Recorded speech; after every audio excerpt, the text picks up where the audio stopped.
maupay nga adlaw hay yung tanan. Ini nga haranin na kita mahuman iton panahon iton Kwaresma. Yan ang Sabado pira na lakaadlaw.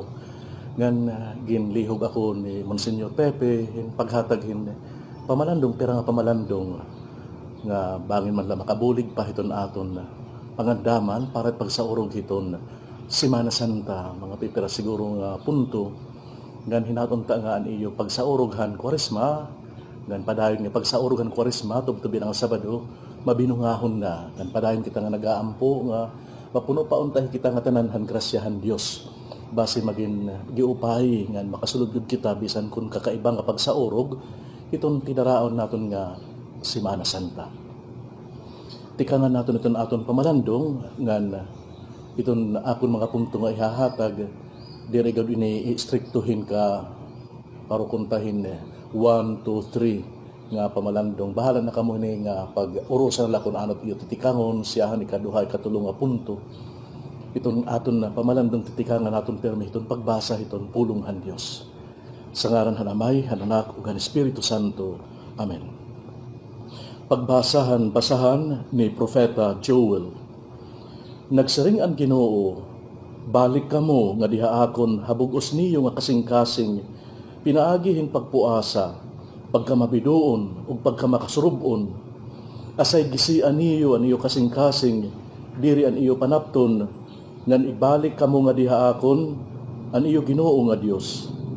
May dad niyo pagpaid ug kaluoy, diri masayunay masina, punuhin kaaghop, andamhin pagturos, bangin nga ni maluoy hiyayana, ngan igbilin na niya bendisyon, kun may ada niyo ighalad han Ginoo niyo nga Dios. Patungga niyo ang budyong didto hasyo, igpasangyaw niyo ang pagpuasa, pagtawag kamo hin katirok, punduka ang mga tao, tawaga ang mga katigurangan, pakadaan kabataan, bisan ang mga minasusan, an bana gumawas hasulod han balay ug an asawa tikang hanigdaan, habot nga han mga aragian ug han altar, magbasol ang kapadian, ang tinubyanan han Ginoo, ngan sumiring hira talwasa an imo bungto Ginoo, ayaw itugot ngan amon malon, pagpakaaluhan, ngan pagyubitan nala han mga katawhan nga waray pagtuo. Kay ano nga masiring hira, hain naman ang ira Dios. Ang Ginoo tungod han pag-ugop niya han iya tuna, inatkan hin kaluoy han iya bungto. Ang pulong han Ginoo. Ini nga kabuktuan, aan kita yan nahak giwan hini nga gintutuhay nga kumbinto. Ini nga karuya ko kunta nga iton aton pamalandong, igkada mismohin konkreto nga sitwasyon. Ngan unina siguro kikitaon niyo kung anot kahimtang hini nga ginruba ngan yan na ginuupay nga kumbinto kay asa man ini iton siyahan nga punto mahitungod hiton karuba naton mahitungod hiton aton pagtalinguha nga ahoin pagtuhay hit kinabuhi, construction and reconstruction, creation and recreation itong tao. Asa kung tatakkaruyag nga ipaangbit hayo hini nga siya niya punto kunta nga dalagan itong kinabuhi itong tao nga ang imbitasyon itong Kwaresma nga kumita kita nga itong kinabuhi itong usa nga Kristiyano kinabuhi nga ada naguhugar itong pagtalinguha hin pagtindog ngahaw hin pagconstruct ngahaw ngan reconstruct ngahaw bisan kung gintuha na kita han Ginoo siguro basa ng Genesis nagpapadayon itong buhat han creation ngan recreation itong tao. Kay ano, base kung tamahingada hin sitwasyon nga nati kaupay itong aton kahimtang. Imbitasyon, ang Kwaresma, ngan ang gidako nga grasyahan Semana Santa, hin pagtuhay, ngan hin pagpakaupay han aton kinabuhi. Ngan mapakiana kita, pati kay ano daw la kasugad, iton baton klaro gad udog asa nga ni nga kita hini nga ginko-construct nga kusina hiton kumbinto hagiwan kay maaram kita nga may ada gud puwersa nga padayon nga nagruruba han tao. Itong Kwaresma usa nga pagpahinumdum ha aton bisan kun haliputay lang nga panahon 40 días May tungod din nga kamatuoran nga naatubang iton tagsa nga tao bisan nga ni diri Kristiyano. Pero mas intense pa iton inaabat kun tat usa nga Kristiyano iton pagkita niya hini nga kamatuoran nga may ada gud puwersa nga nagrurubah iton tao. Ngan ini nga puwersa pwede external force nati kang hagawas. Asa nga ni nga naabat na daw kita, di ba? Nga ginruruba kita hini nga coronavirus. Iton aton normal na kinabuhi, dili na nagiging normal, nagiging abnormal na. Inabat liwa kitahan pag-agihan Yolanda, ngan himpagkaklaro ang physical nga pagruba haaton at nga gidadako nga bagyo. Ngan inabat naton labi na gud anakan hingan naka-experiensyahan Yolanda nga diri la physical itong pagrubahin nga external force. Kundi bisan nga ni ang panunahunan tao, psychological, aniya pag-abat ang tao, nga para pro nakasarangya nga, diri na ini asyan akon kinabuhi, para may ada na iba, tungod kay naruba hiya. Na naandulutan pagkaruba, him pagkahilarom, diri lang nga tubtubhan nagkalupad nga mga sim, tubtubhan nagkaruruba nga kabablayan, nagkabubungkag nga mga bisan nga ni konkreto nga balay.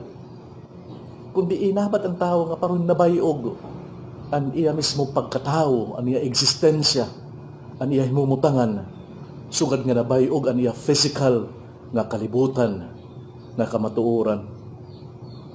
Asat siya kabugtuan, itong external nga experience itong tao, itong nga puwersa nga padayon nga nagrurubaha iya.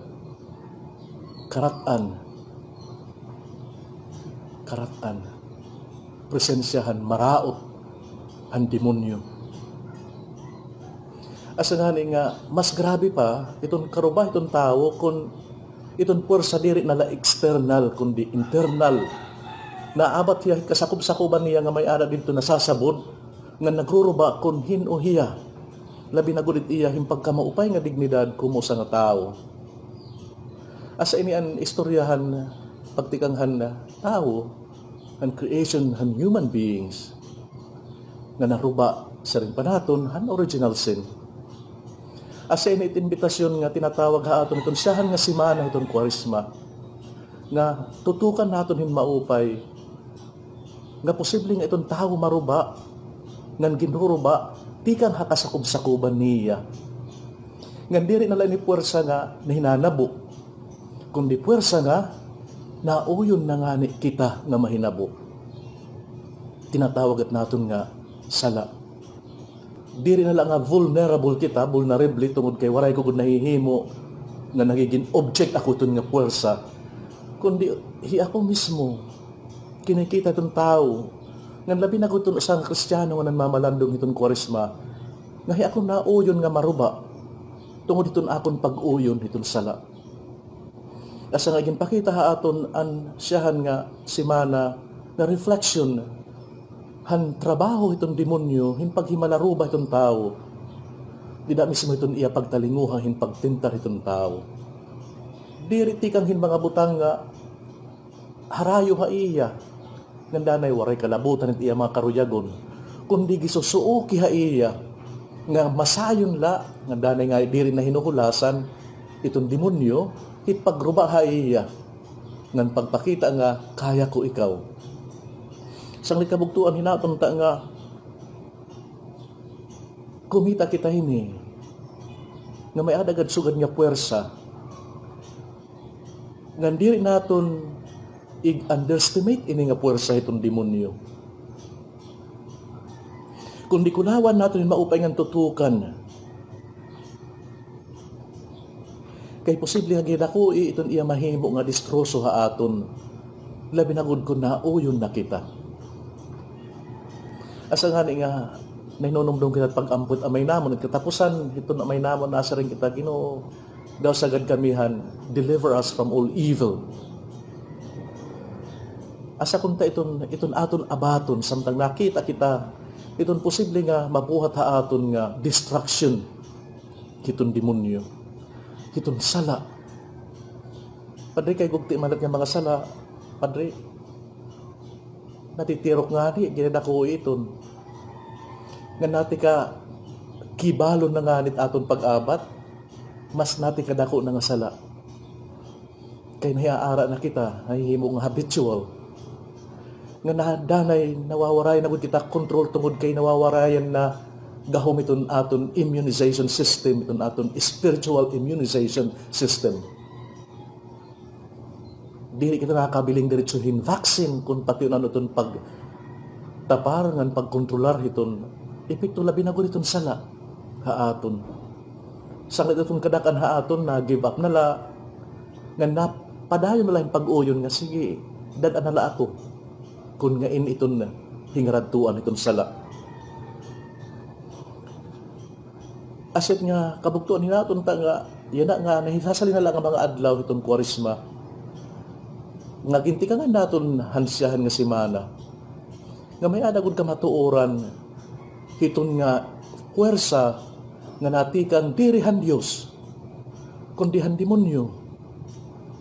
Nga nagdadaraha aton di lang physical destruction kundi hiton aton spiritual nga destruction. Iton aton kalagnon nga kinabuhi. Itgid ako ini nga problema tungod kay dili kita nakita. Kan kung nakita man kita nga ada iton nga puwersa, pinipirit naton danay hindi ri pagkita. Asa dako nga irony. Maram kita ngan diri kita nakita kay paru-paruhin naabat kita nga mauyon na kita kung ano iton nga puwersa. Iton dako naman nga grasyahin Okay?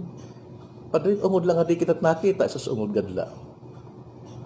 Bisan nga ni dahil mga barasaw na naglabay nga mga simanan Kwaresma. Ang mga Israelitas dito ha meribangan masa. Nakita bahira nga nagmumurutob hira waray daw ano. Pero gingaranan ang lugar, nga lugarhan mga tao nga nagmurutob kontrahan Dios. Bisan ang istoryahan babae nga Samaritana, nakita ba hiya? Antes pa sumiringan Ginoo nga may naniya 5 nga iging kalungon nga lalaki, nga niya na nga iging lulungon nga lalaki, dili pagod niya asawa. Nakita ba hiya? Waray. Asit hiya iton kadimalasan. Kiton kadamaan nga hinanabo nga distraction haaton, diri kita nakita. Pero kaya dako naman niya grasya, luyuhin kay ang Diyos nakita, hiton nga aton kahimtang, hindi ri pagkita. Kinita naton nilang mga barasahon, sugadidahan Samaritana, ang Diyos nakita. Jesus pagdaraon niya, nakita hiyahan kahimtang kat ni babae, nga diri nakita. Sugadahan naglabay nga, Domingo liwat nga barasahon, hiunungan buta, Gaudete, Sunday, may buta. Sino man na nagre-rejoice, di rin nga ni ang buta. Ang Ginoo kay nakita hiya nga may buta. Nakikita mga buta. Nang tungod hini kay nakita ang Dios, han aton pagkabutangan, han aton diri pagkita, hiya na mismo naghihimo medyos. Asat kaya dako nga grasya hiton Kwaresma. Ang Ginoo naghihimo medyos, hin aksyon, hin initiative, para buligan kita hin pagkita. Kabugtuan na siya iton siyahan nga pamalandong. Ngan pangamuyo kita sa Dios hin pagampo. Maluluyon nga amay nga mas nakakasabot hin amon tinuod nga kahimtang hin pagkabuta. Buligigan kami hin pagtuhay ngan pagtadong hin amon kinabuhi. Base mahinugad kami han imahin han imo hinigugma nga anak, an amon Ginoo Hesukristo. Amen.